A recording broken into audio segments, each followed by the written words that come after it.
guys, welcome back to the channel. Welcome back to the garage.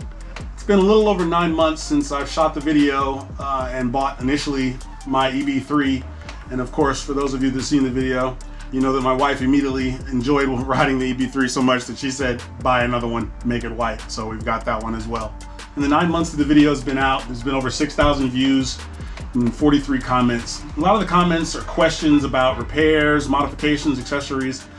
So I thought I'd make a quick video about some of the accessories that I bought for the bike and just a few of the things that I've done to it. One of the first things you'll notice about my EB3 is I basically murdered the whole thing out. I didn't want any of the orange or the logos or any of the actual labeling to show. So I've taken black duct tape and strips and just gone around the entire bike where anything other than black was showing and put that on there to cover that up.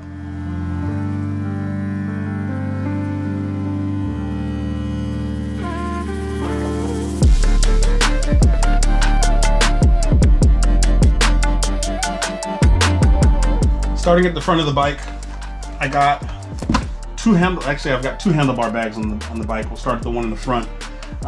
Just a really cheap bicycle handlebar bag. Company's called EB3. Remind me in the comments if I don't put a link in the description. Got it on Amazon. What I like about this bag, a couple of things I like about this bag, but the main thing I like about it is it detaches. So if you push a little button there and slide it off, the bag comes right off of the bike. And there is an actual shoulder strap that comes with it. I keep the shoulder strap inside the bag though, just in case you need to take it out. Again, click it on.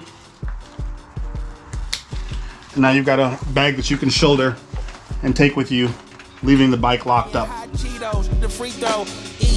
Please believe me, baby. Bought a Tesla, bought a Rolex watch, and I ain't dreaming, baby. Scheming, maybe. Dina raised me.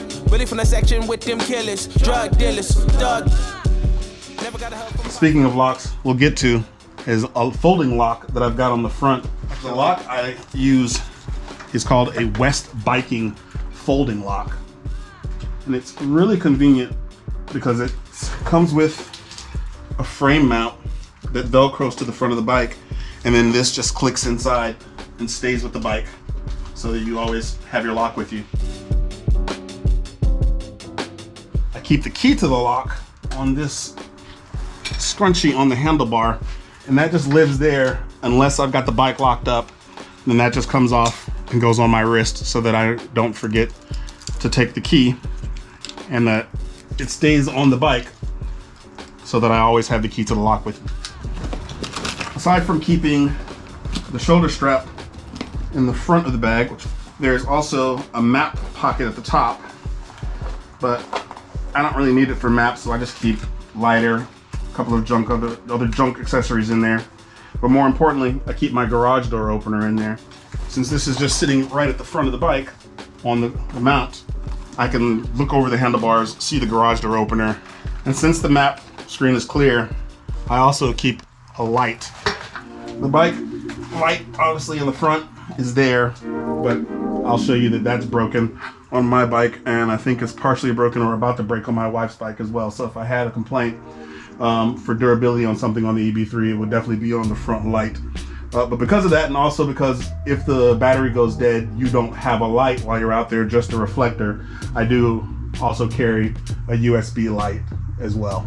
And that just lives right in the front of the bag, right through that clear plastic, and then that's flashing in front as I'm riding.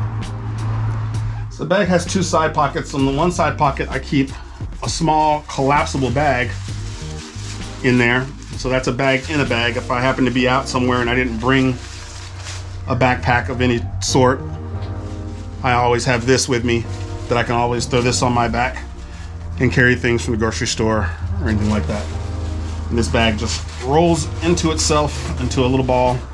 This is outdoor equipment, had it for years. Don't ask me where I bought it or how much for.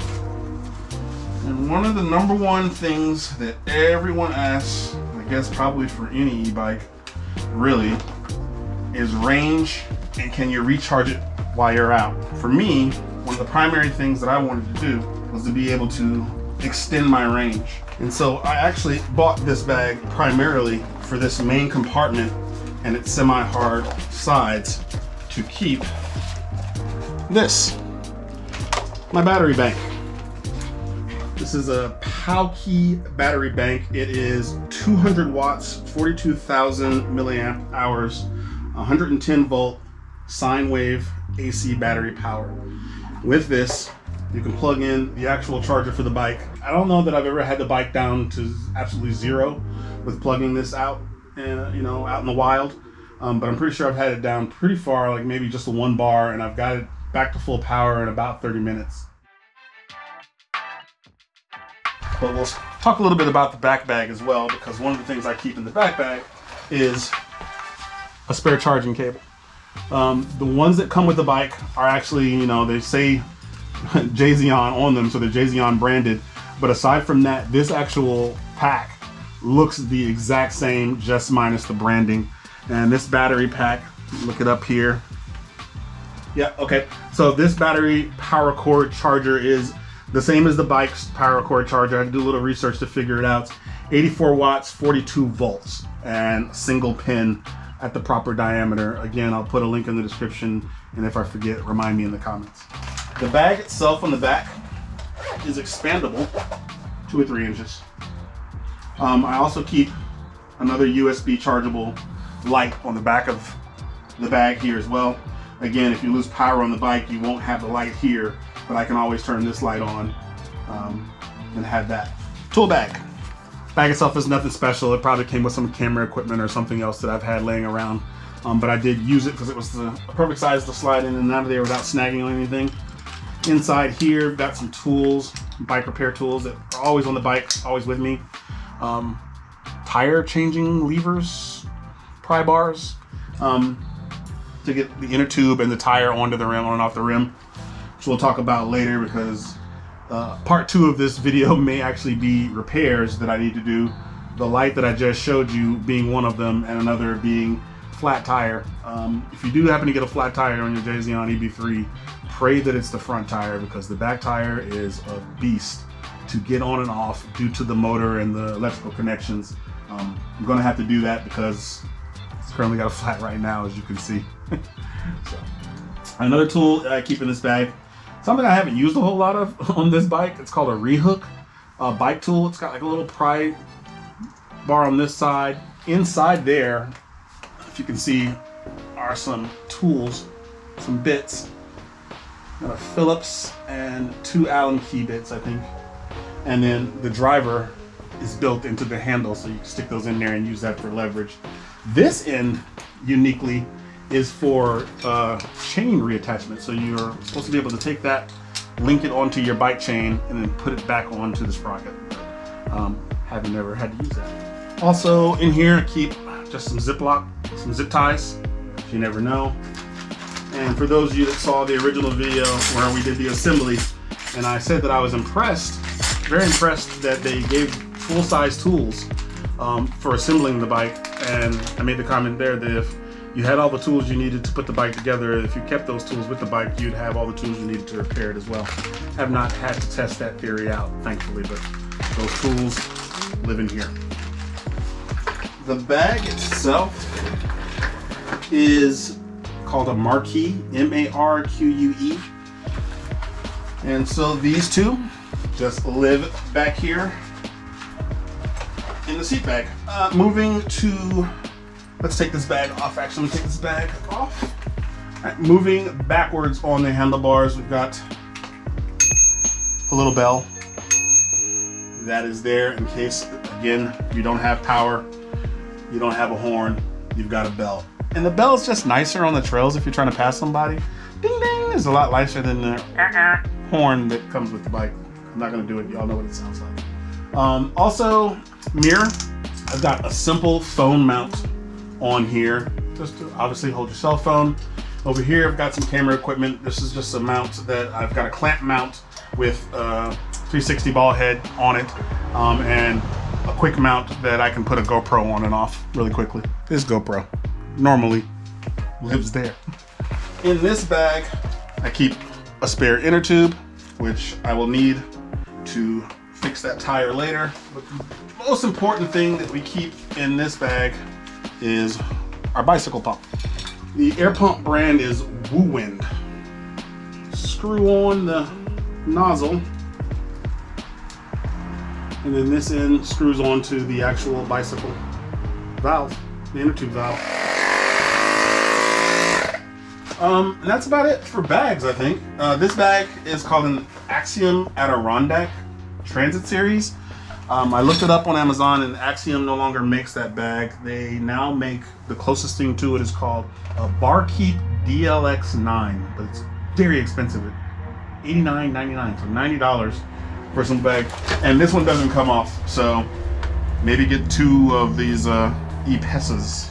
I meant to show you guys this. Someone didn't proofread before they started making these, but it's an E-Pesa pickle bag. All right, the final thing I want to talk through is the seat and what I did there. The seat post itself is the same seat post that comes with the bike. I did replace the Jasion factory seat with a Cloud 9 seat.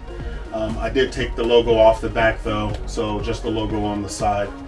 On the seat pull adjuster, or the seat pull tensioner down at the bottom, I put a little strip of Velcro, just something to loop your finger through and to be able to get a little more purchase to pull that out and to tighten it down. So that's really all I've done there. So I don't know how well this is showing on camera. These thorns are the cause of my flat tire. If you ride in my area here in San Diego in the wintertime, you get these, and so that's why I'm down right now. It won't be the first time that I've changed the inner tube on this back tire, but the process is daunting. You have to disconnect the hub motor, electrical connector, and worry about getting the chain off, as well as negotiating the disc brake. It's daunting. I did it once. It was difficult. I did not film it. I'm not looking forward to doing it again, but let me know in the comment section. I'll try to film it for you guys if you want. And so that's it, really. Those are all the modifications and all of the accessories that I've bought for my EB3. Let me know in the comments below what accessories you've gotten for yours, or what other modifications you've done. I hope you liked the video. If you did, go ahead and smash that like button. If you haven't already, subscribe, and I'll see you in the next one.